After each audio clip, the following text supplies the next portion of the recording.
As a finance professional in a disrupted business landscape, what does it take to be in demand? What does it take to attract great paying international roles? If you're an ICAN member, it'll just take one exam. That's all it takes to complete the globally recognized SEMA professional qualification and the internationally respected CGMA designation. As a SEMA member and a CGMA designation holder, employers will look at you as a finance professional, constantly acquiring new skills to add value to the business. That's why they'll be willing to pay premium to hire and retain you. If you have 5 years of relevant experience and are an ICAN member, you can directly sit for the final exam of the SEMA Professional Qualification, the Strategic Case Study exam. Start studying the SEMA Professional Qualification. Prepare to make an impact.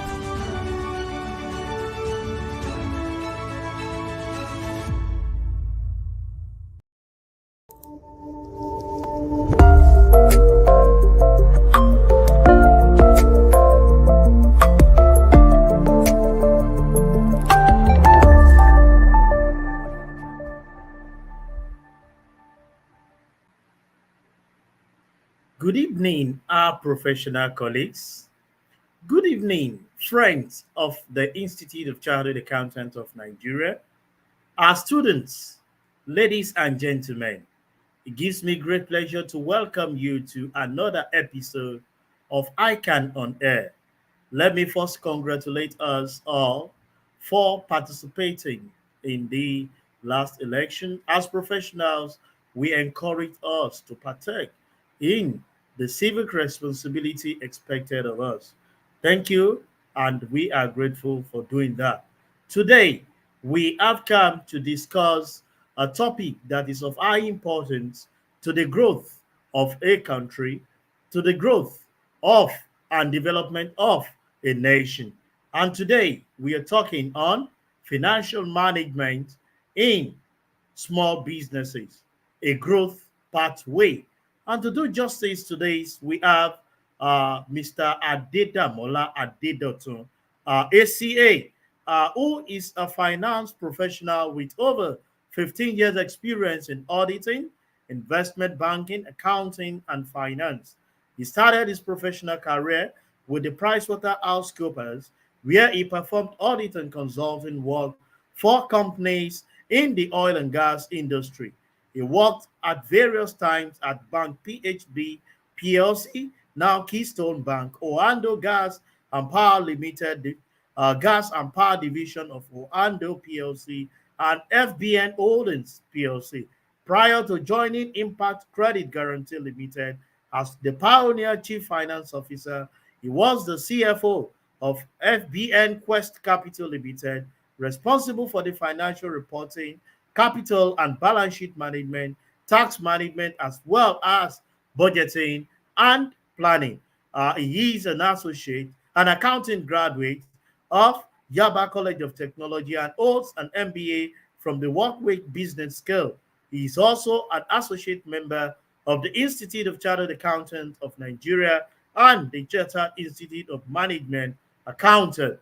That is a brief profile of Adedamola Adedotun, who will be discussing with us today on the financial management in small businesses, a growth pathway.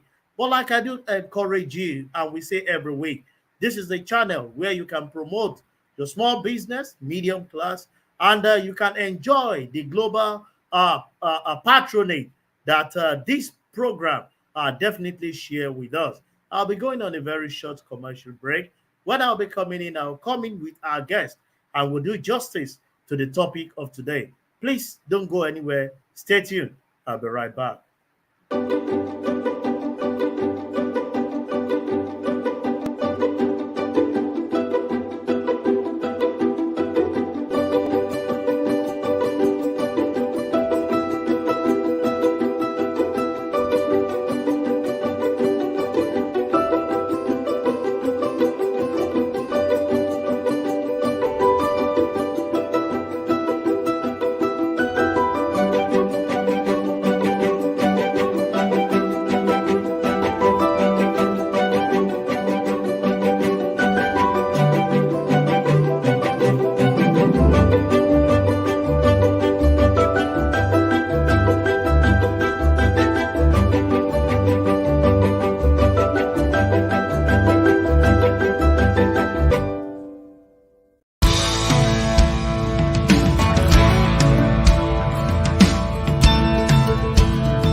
Welcome back, welcome back, welcome back.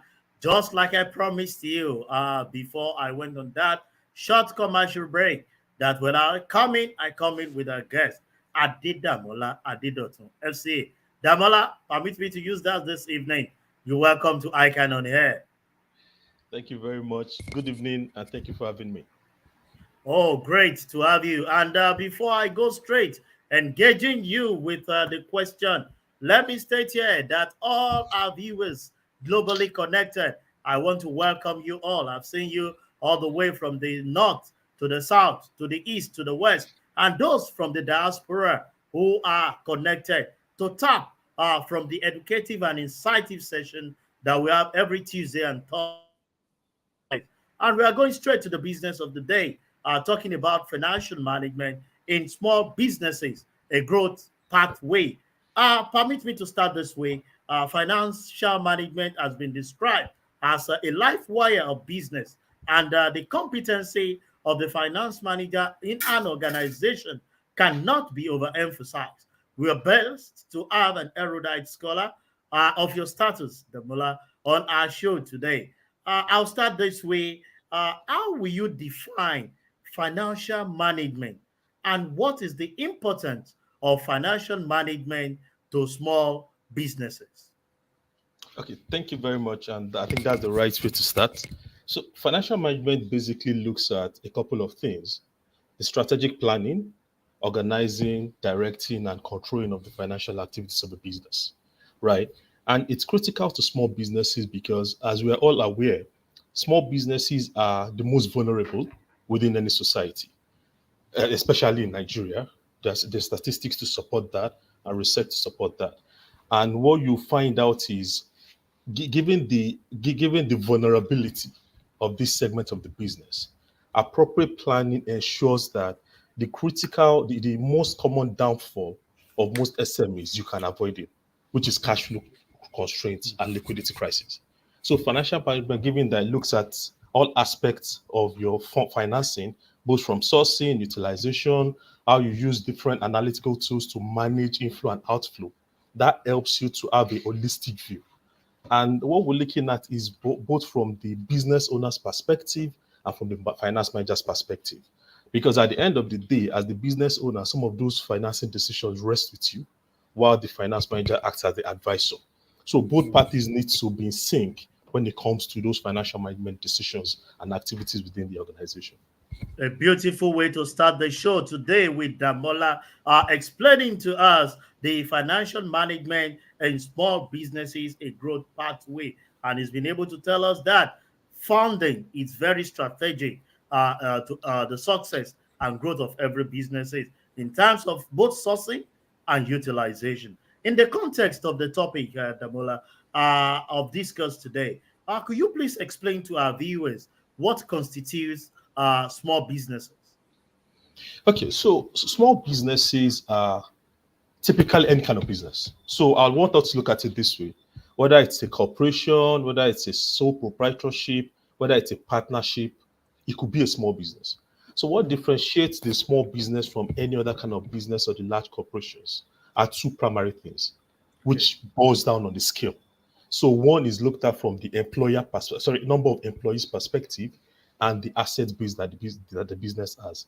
So based on the SMEDAN definition, small businesses in Nigeria define that businesses with less than 200 employees and a total assets, excluding land and building, of less than 500 million.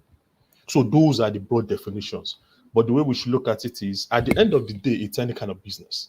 Just that in scale, it is smaller than your typical corporations that you have out there.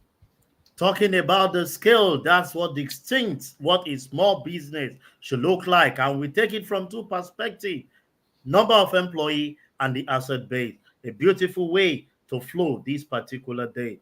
Looking at the topic, trying to associate growth in small businesses to financial planning. Will it then mean that growth in larger businesses do not depend on financial management? It does, right? It does. Everything depends on financial management, irrespective of the size of your business. But the reason it's more important for small businesses is, look, once you have, it's like you have your card, everything stacked against you. So some of those things that you need to do becomes more deliberate. And the other bit is the businesses within the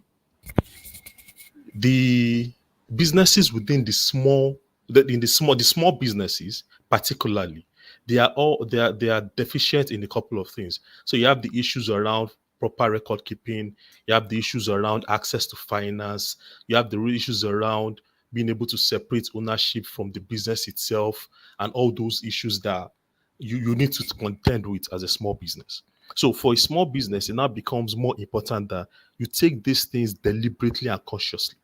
So, and I'll want to take a deep dive into that. So, as a small business, typically you have constraints with access to finance, which is one of the most critical things that you see as problem flagged out there, and that's what every economy tries to fix: getting access to finance for small businesses. So, in that situation, the only way you could have some of the inputs that you need from a financing perspective are some of the basic things that the small businesses in some instances find difficult to do.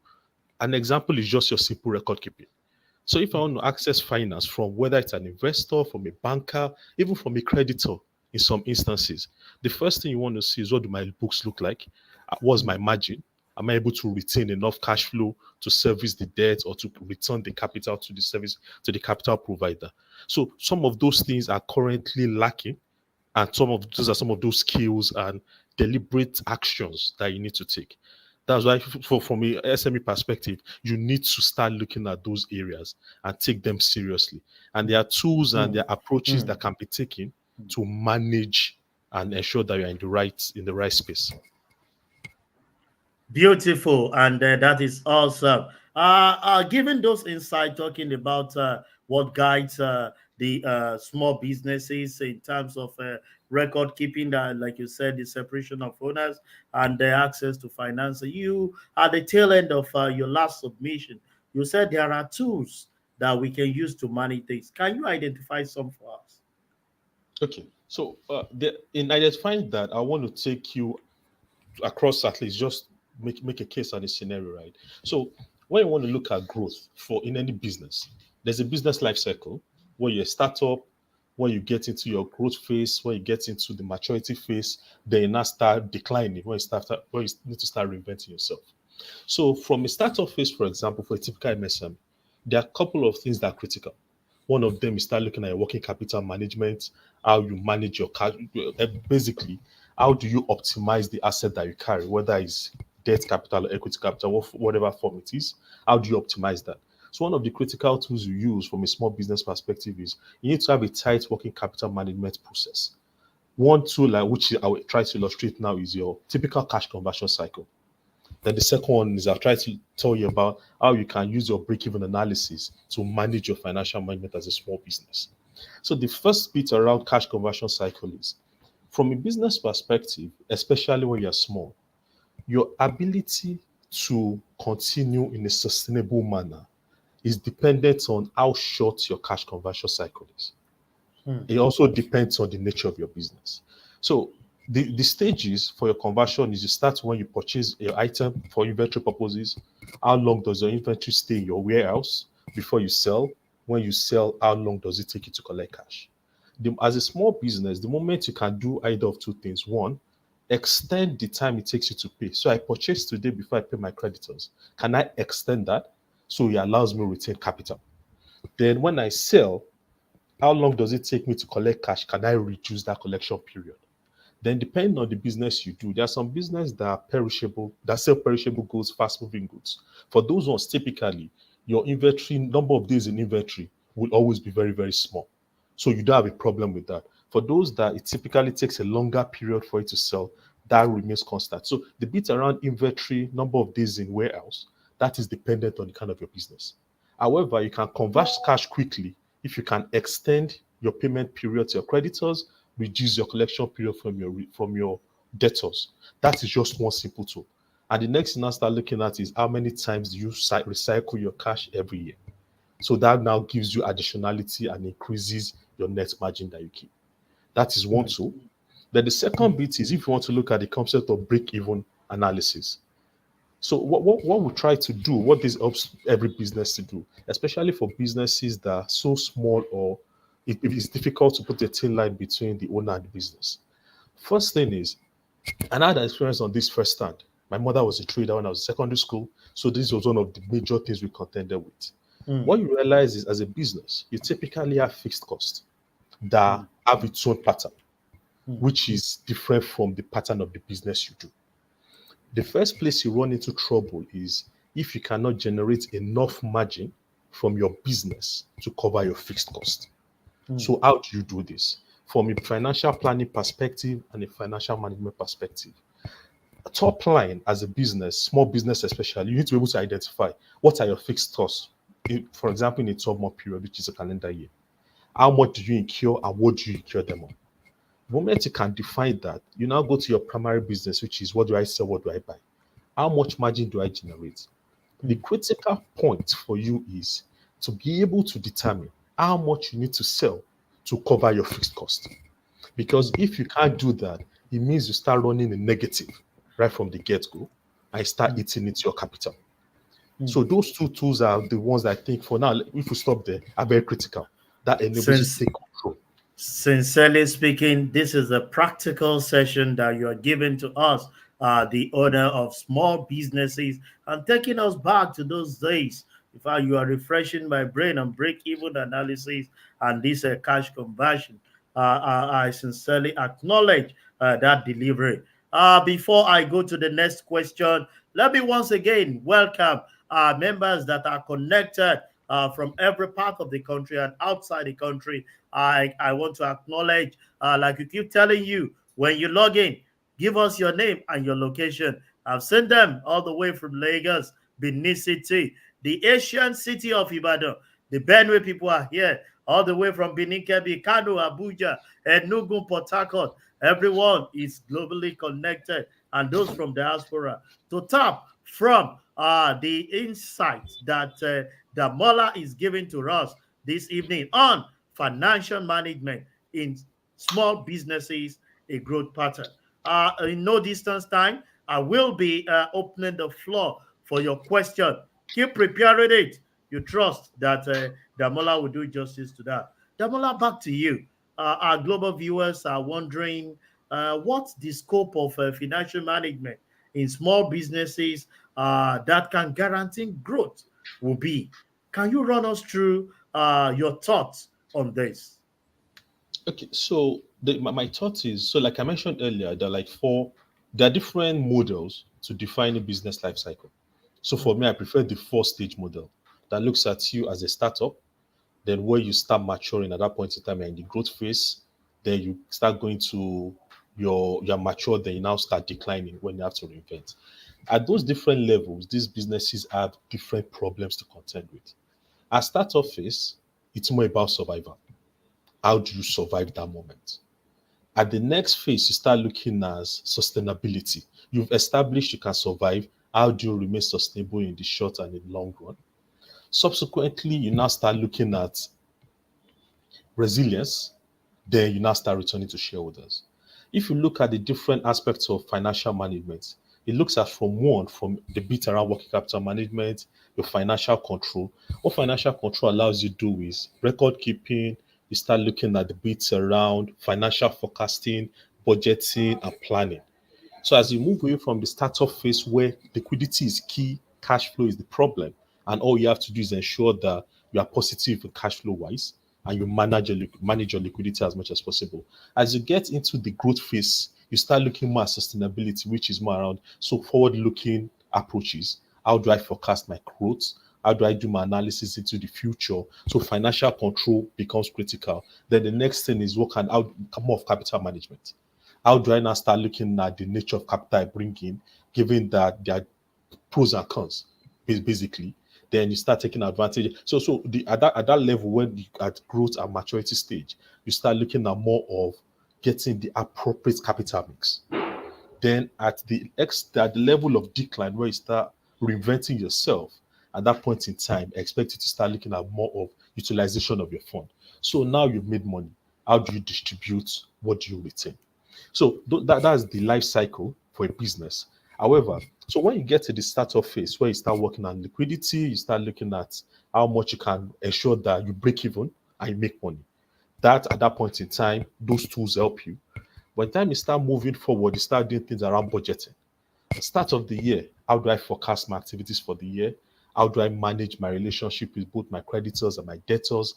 How do I ensure that at every point in time I can forecast my liquidity requirements, then my relationship with my banker? So those things now come into play at the second phase of your business life cycle, forecasting your activities, then ensuring that you carry out your activities in line with those forecasts. Mm. And either whatever it is you do, wherever the stage is, you want to avoid liquidity crisis. The only problem is that as you grow as a small business, the extent of your liquidity crisis magnifies. When it's Mm. still a startup, yeah, it's small scale, it's still an experiment. As you get to the growth phase, it magnifies because you are bigger than what you were previously. Then you start looking at proper financial planning, financial analysis, monitoring, and controlling your activities. That's where your record keeping comes to play. You monitor your actual versus budget, all of those things. And the important thing, which is I want to pass across, is these things look like these are things that the big corporations do. It applies to everybody. They Mm. do it on a bigger scale. The small businesses do it at a smaller scale. Mm. When I was in secondary school, my mother has a trading shop. We used to use hard copy journals then, cash Mm. book. Mm. You Yeah. record the sale, record what you buy. At the end Mm. of the month, the critical thing was we don't chop into the capital. Then we know when are we paying school fees, when are we paying rent for the shop, how much are we saving to ensure that those fixed costs can be defrayed. So move away from startup phase, get to the growth phase, you start looking at it more strategically because the pressure of just being able to balance the books and survive is off the table. You now start looking at a more longer term period. Then capital structure becomes an important thing. And the reason I'm mentioning it is as a small business, some of these things you start thinking they're alien, they're just for the big corporations. Those are the times you start thinking about things like this. No. As a small business, you're supposed to, the same way large corporation is exposed to taxes, exposed to regulatory obligations, that's the same way you are. And so Mm. one of the Mm. simplest way of managing your tax, there's always a tax. When we're in school, we're taught the thing around debt being cheaper than equity. Mm. Those opportunities still exist for small businesses as well. It's just for you to determine what the right quantum of debt you need to carry that will not negatively impact the scale of your business and your Mm. profitability is. Mm. So those are some of the things that at the different stages on the business life cycle you need to start considering. Sincerely speaking, Damola, I am flowing with you, and I can tell you a lot is being learned by our audience when it comes to small businesses and the growth pathway. Aside this financial management that we're talking about, what other factor should an entrepreneur take into consideration when they are developing a growth pathway? Thank you very much. That is critical. One thing to take into consideration while developing growth pathway is one, the sustainability itself of the business, right? Because the level, the extent of your growth is a function of a couple of things. How can you scale up, and to what extent can you scale up? Mm. So in reality, there are businesses that will grow and grow out of the small business phase into bigger corporations. That's based on the business they do. There are businesses that won't grow beyond the small scale, but they'll be Mm. successful and generate a decent return. So the first thing is from a business dynamics perspective and the nature of your business that you carry out, what is the limit of the growth or what are the opportunities?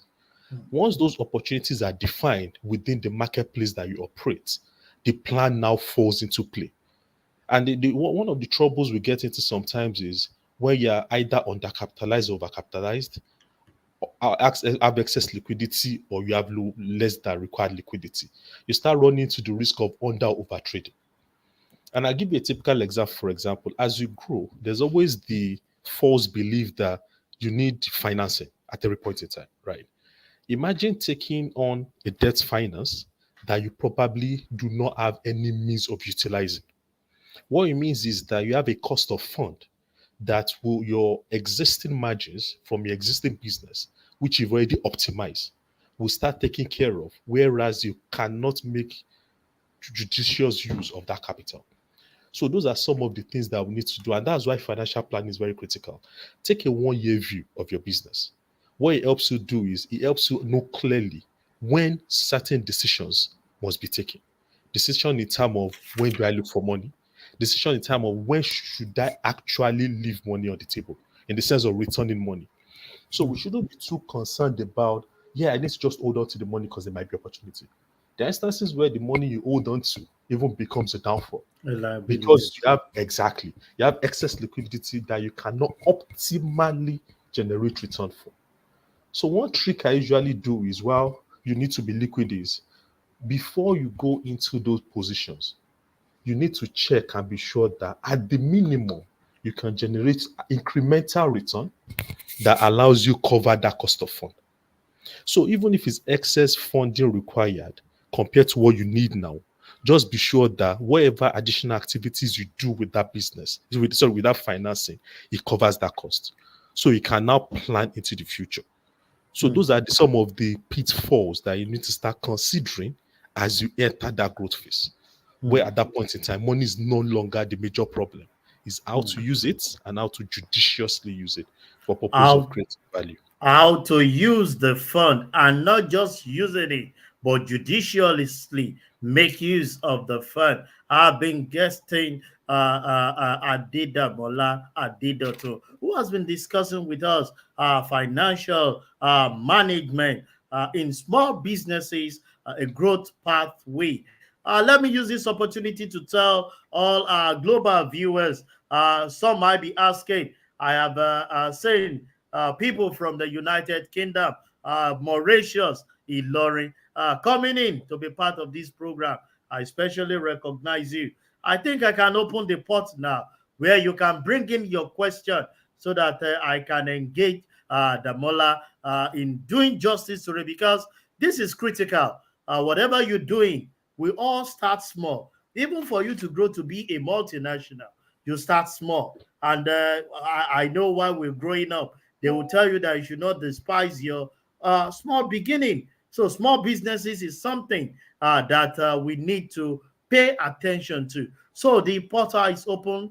Please let's trick in a question so that I can engage them. But before I take the question of our guest, Damola, I will pick this up with you. One of the major setbacks for small businesses is their ability to engage top professionals. I'm sure anybody that will pay your bills, Damola, I'm sure it's not going to be in naira. The way you are giving all this is either in pounds or in dollars. So we discovered that their inability to engage top professionals who may be required to undertake financial management services for the organization is a challenge. How could such business navigate these challenges? Yeah. Thank you very much. And that's actually critical. Yeah. So my experience and what we experience is there are tools that are readily available, right? And there are tools that can be used on a small scale.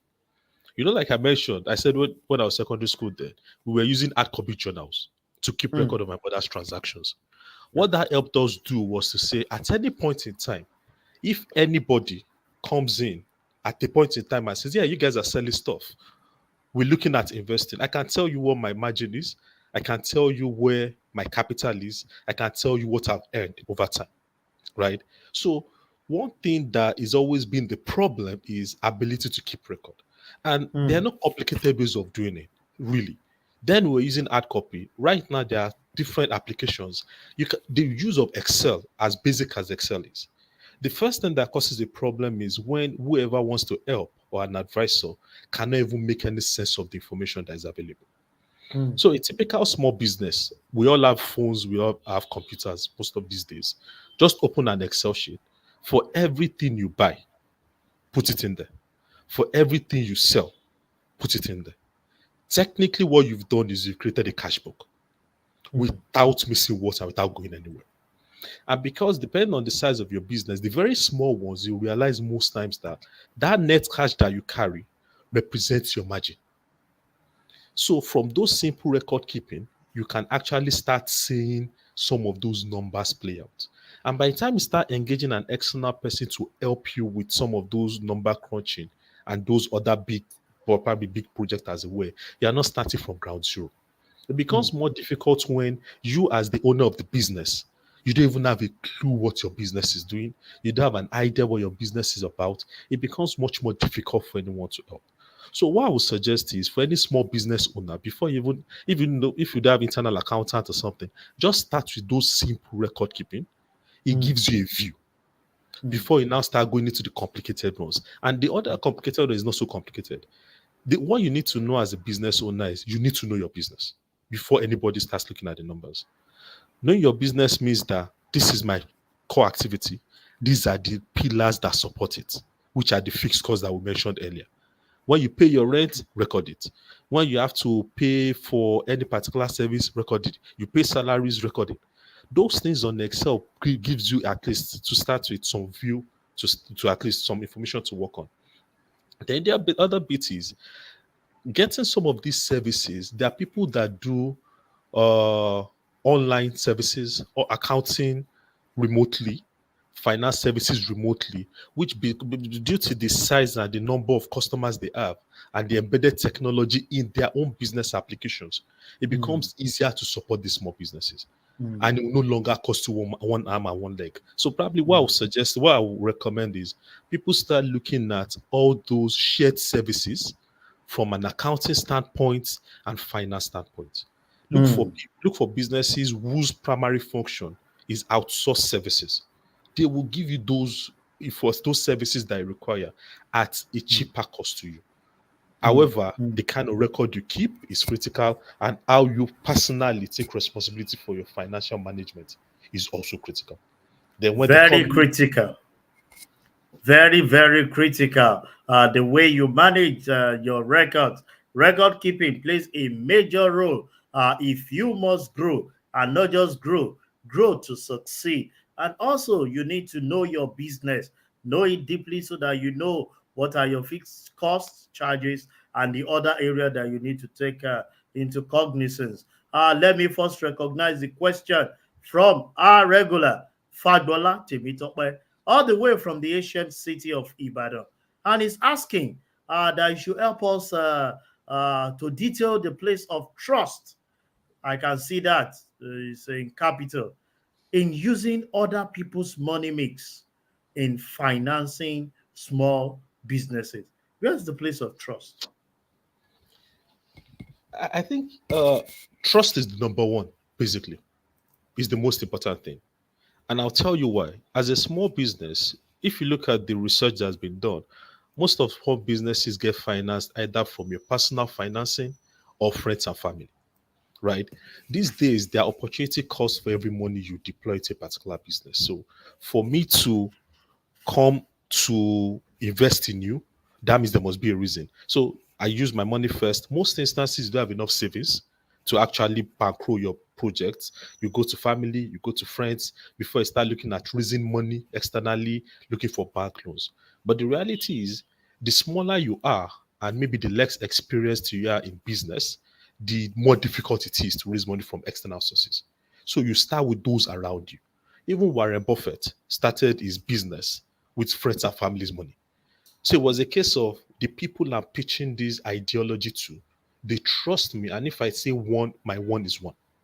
So trust is critical because it is those people that are close to you that can vouch for you and that believe in your promise that will first invest in you before you now start growing.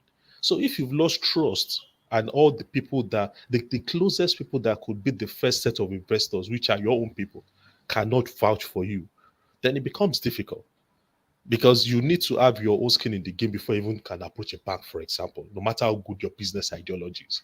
So somebody has to trust the product, somebody has to trust your ability to deliver on the promises you're making, and somebody needs to be able to trust you that even if this business fails, it is not for lack of trying. You've done everything possible to ensure that this business succeeds. So trust is actually number one. And if people have lost confidence in you, I think it becomes a struggle. You must earn the trust of the people around you who are giving commitment, most especially their funds. And there's another aspect of it, not just trusting the fund, they must trust the product and the deliverables that you are out to offer to them. We have talked about sourcing funds, from our immediate environment. And Alex is asking, what is the easiest way for small businesses to obtain funds from the bank? That is, what are the things that small businesses need to put in place to enable them access funds from the bank? Okay, thanks, Alex, for this question. So, to access funds from the bank, like I've mentioned, knowing your business, then typically a bank would assess your request based on information that is available. One of the important information for assessing credit is financials, historical, which now gives you the required input to forecast the future. So if you've not been able to keep record of your historical activities, which is a summary of what you've done in the past, which projects what you've achieved, then it becomes a difficult conversation. Mm, So from a banker's perspective, the question becomes, what am I giving you the money for? Because what I'm looking at is one, I'm looking at your credibility, I'm looking at your ability to pay. So if I cannot establish that capacity to repay that loan, it becomes very difficult. Before we now start looking, you look at your credibility, your capacity to pay, all of those things. But capacity is key, and that's where your numbers comes into the picture. What does your books look like? How much margin are you generating? How much of those margins are you retaining after overhead? Because you now start looking at the things around your free cash flow. Because it's from your cash flow that you're able to pay back debt, even if you assess that loan. So the question is, how much of that debt can your cash flow currently the way it is can support the loan you want to take. So mm, your numbers are critical. mm. And that's why I said there are simple ways of keeping it. You just need to be deliberate in doing so. Oh, that is a beautiful submission, and I want to believe that Alex has actually picked that for us. Sincerely speaking, it's been a very insightful and interesting time engaging Damola, talking to us about small businesses. I'm sure those that are actually in paid employment are tapping from that word of experience of seeing how they can start small. But like I always say, this is my own small business that I'm doing. And the better way to sustain this business and make sure that the financial management is critical is going by the commercials that I bring in here. I will quickly go on a very short commercial break. While we come back, we'll try to round up the thought on our topic today. To all our guests that are connected globally, please stay tuned. I'll be right back to give you the concluding part of our discussion of today. Thank you.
Welcome back, welcome back, welcome back. And I've been with Adida Mola Adidotun, ACA, and we've been doing justice to financial management in small businesses, a growth pathway. Thank you very much, Damola, for sharing this evening with us. We'll proceed, and I will come with this question, which is very germane to me. Let me say to me personally. And what is it? As a Nigerian, I want to believe that Damola is one. Living in Nigeria, you are a business coach from the bio that I read. Can you please give us your professional and unbiased assessment of how the recent Naira redesign and currency shortage affected and is still affecting small businesses, especially in the context of the working capital management as a subset of financial management? Your view, my coach. Thank you very much. That's actually a very interesting question, right? And I'll try to look at it from this perspective first. We the society, the system will run and where we are, we do more of cash transactions, right? And the small businesses, at least a significant portion of those small businesses, have been built around that process. So the question now is, it's a total shift from what you are used to a new way of doing things. And typically change is always it's hard and it's difficult sometimes. So while there are the good intentions behind that decision and the need for that redesign, the fact that it impacts the process and the ability of those small businesses to operate creates a bit, if I might put it rightly, a business continuity issue for some of them. So one angle is from the consumer side, where you need to consume items that the seller requires cash to operate, because the seller needs to settle in cash the other counterparty the person deals with. It means you run into a risk where my buyers can't buy, I can't buy from my consumers. So that means my business is basically stifled.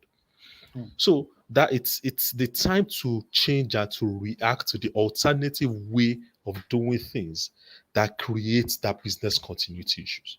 And I won't mince words. There are pictures, that evidences out there that some businesses actually went down as a result of it, because they are used to a particular way of doing things. But my advice would be, from a business standpoint, we need to adopt a very agile strategy. And the reason I preach agile strategy is, one, you need to be able to preempt. If you can't, you need to be able to react quickly. And by reacting quickly means that you can modify, you can switch, and you can amend your strategy and your approach to business to ensure that you remain in business in the foreseeable future. Some probably did not react as quickly as possible. Some probably did not change their mode of operations as quickly as possible. For those that had the opportunity to do that, that would have been the right thing to do. Look, there's a change. There's a change in approach. There's a change in policy. You react and modify your processes to suit it. For those that can, it's unfortunate that some actually suffered losses because they could not react, maybe because of the environment they operate in. I understand that businesses, maybe in those places that you already have financial inclusion issues, that becomes difficult to access the banking system from where they are. So it becomes a bit almost impossible. Even if you willingly want to react, it stifles your business somewhat. But so that's why, we've talked about knowing your business over and over again. It comes down to knowing your business. Because at the end of the day, you'll be in a better position to have it on, not to make zero than to lose money and make a loss. Our ability to react and interpret how different policies and different actions impact our business becomes very critical. So I'll say from this, we have to start looking at the lessons going forward. And the lessons are, we need to be agile. Irrespective of the size of our business, it is what we do is our livelihood. We need to be agile and be ready to react to policy pronouncements and some of those changes. So people were affected negatively.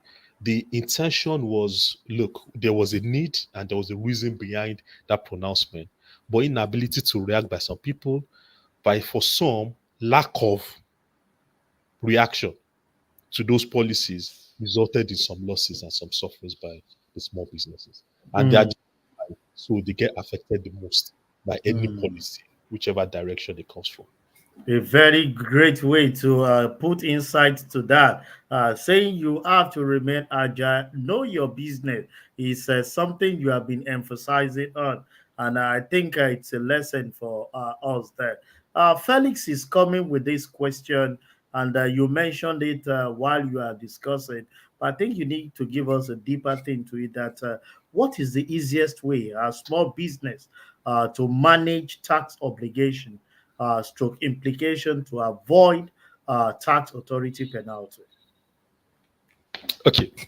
Felix, I think the first thing is, Irrespective of the size of our business, we need to understand the taxes that affect our business. That is one. Ignorance is not an excuse when it comes to law. So I'll try to break it down from the transaction down to the business, the top line. So one is from a transaction perspective, there are transaction taxes that affect almost any business. You need to understand that. And the good thing is the major transaction tax that affect you are taxes that you can pass on. So VAT is transactionary, which affects your core business. You buy, you get charged VAT, you sell, you have input VAT, is the consumer that bears that. So I think the first level of the first problem people run into is not identifying the fact that you have some that transaction tax is ultimately borne by the consumer. So you as the business, it is not your liability, it is not your tax. You are just an agent of the government. Mm. Charge the VAT the way it should be, remit the VAT to the government. Avoid that trouble. Then the next thing now is you now have other transactional taxes that have to do with your relationship with your vendors. You have transaction with the vendor, apply dispute withholding taxes that are applicable. The good thing is online there are different, a whole lot of them that have summary tax tables. So just print that, put it on your table in the office. Any transaction you have, apply the withholding tax rate. The second thing is that is actually not your money. It is the tax of the counterparty that you are just an agent to the government. So those two transaction taxes that I've mentioned are not coming out of your pocket as a business. So avoid the trouble. Comply with the tax laws limits. The first one that comes out of your pocket is withholding tax from your own, from the people you do business with. But the good thing is there are transactions in the ordinary course of business that are not subjected to withholding taxes. So understanding that means that right from when you are doing your transactions with your customers, you clear the transactions that are not subjected to withholding taxes, the ones that are. Whichever one is subjected to withholding taxes means you've paid your tax in advance. And tax is not your money, it is the government's money. So from the outset, when you are calculating your top line, your margin, part of what your contribution will be defraying in the future is your taxes. So Taxes. you suffer the withholding taxes, you've already suffered it. Ensure that your counterparty remits. So by the time you Mm. get to the end of the year and start looking at your corporate taxes, the eventual cash consequences will actually be minimal. Well, depending on your scale of your business. So if we start as small businesses, start looking at those different taxes in isolation and collectively as well, we find out that you're actually in a better place, and you are not unduly exposed, and the impact may actually be minimal by just complying. Then what makes it also easy again is for federal taxes, there's tax pro max that allows you file your taxes online. Mm. Register, you have access to it. For Mm. state taxes, Mm. for Lagos State, for example, there's electronic means of filing taxes as well with Lagos State. For Mm. those that operate in Lagos, I think there are some other states that have it as well. So what you Mm. need to do is understand what those tax implications are and comply. Great. What Great. you could do Great. for us is compare a year that you've complied with a year that you did not comply, and just see whether there's a significant difference. You find out that look, you're not worse off than you were, Mm. and Mm. you can sleep well at night. I'm sure that Felix has picked that as a area where to go. Time will not always be our friend, but I'll quickly pick this question as we post on. I'm sure you know that we are in a transition period, political season, where we have electing new leaders. Assuming we have some of the Nigerian political leaders watching this, which they do at times, having a recall on.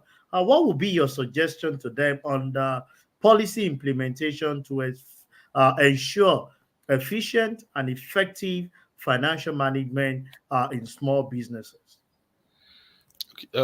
Thank you very much. I think my first comment will be around the continuous need to develop the rural sector, and I'll tell you why. Real sector is the bedrock, right? And within the real sector, you have different sizes of participants. The small businesses are there, which would do the downline transactions, that the big businesses and the large corporations. The moment the real sector continues to thrive, it means that we're actually producing things that contribute to our GDP positively. and that's the recipe for economic growth.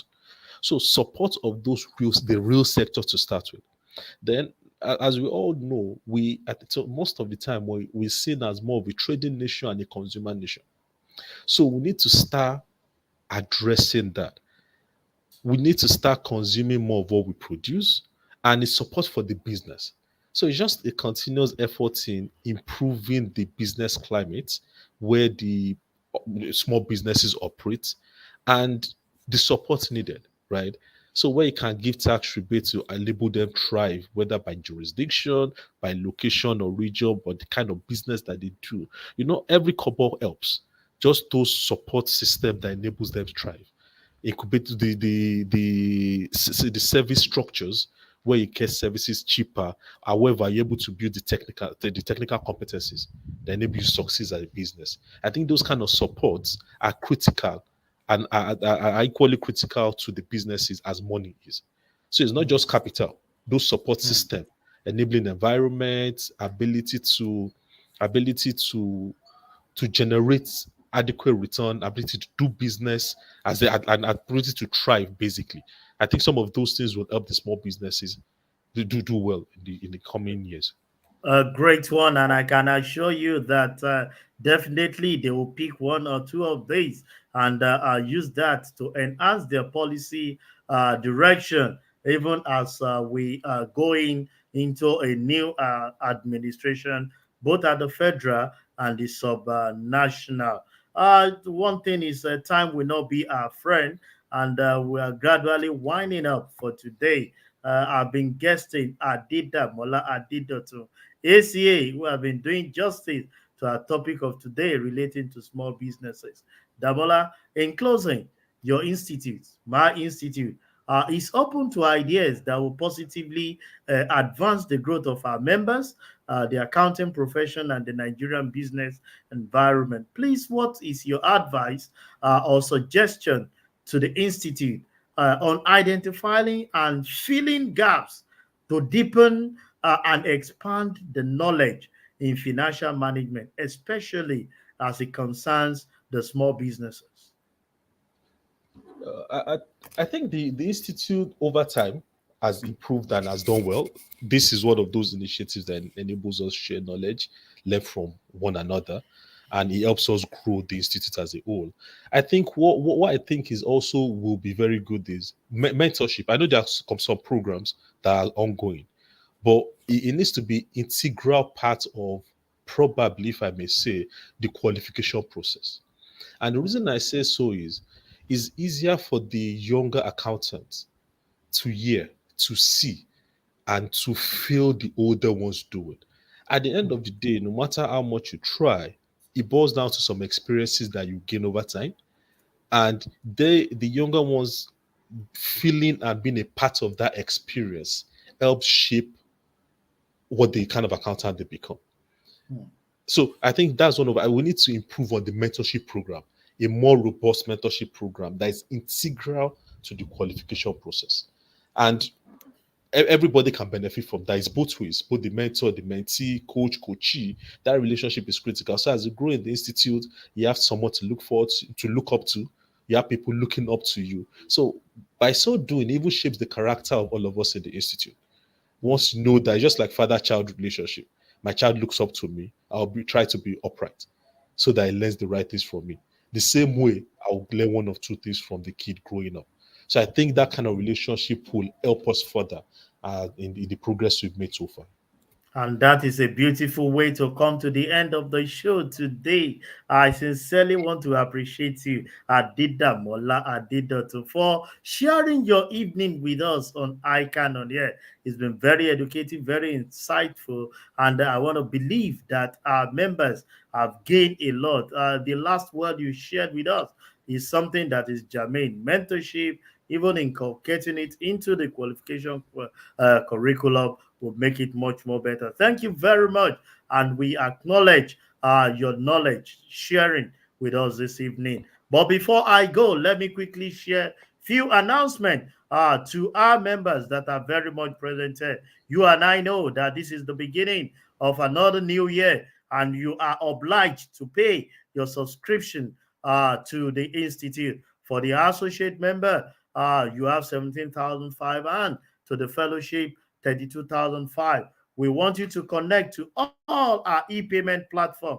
It's something that is very, very easy. Just do that so that you can enjoy the benefit of paying to time. Also, we want to bring to your attention about the fellowship conferment. The portal is still open. We want to encourage you to do that, and believing that every one of us that are due in no distance time can cross the ladder to the other side. And finally, the 2023 annual dinner and award. You see, when you do all the technical aspect of it, it's good to socialize. And one of the way to ease the tension is to come and be part of the annual dinner and award coming up Saturday, May 6th at the Monarchs Event Center, Ikate, Lekki Expressway. The fee is something that professional will always close their eyes to pay and even sponsor several other people to be there. For single, 20,000, couple, 30,000, and a table of 10 is 300,000.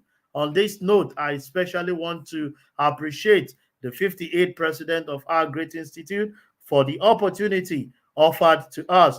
The governing council of our institute, we acknowledge your support for this program. And to the editorial board, ably led by Mr. Shewonderinde and the team, we acknowledge and we appreciate you greatly. And to all our viewers who are always there every Tuesday and Thursday, I've seen you all from Lagos, Benin, Ibadan, Benue, Benin, Kebbi, Kano, Abuja, UK, Mauritius, Ilorin, Calabar, Enugu, Port Harcourt, and every part of the country. Thank you very much for always being there every Tuesday and every Thursday. Until I come your way again on Thursday, I remain your host, Olusesan Okunade, FCA. Till then, stay safe and we'll connect back on Thursday. Bye for now.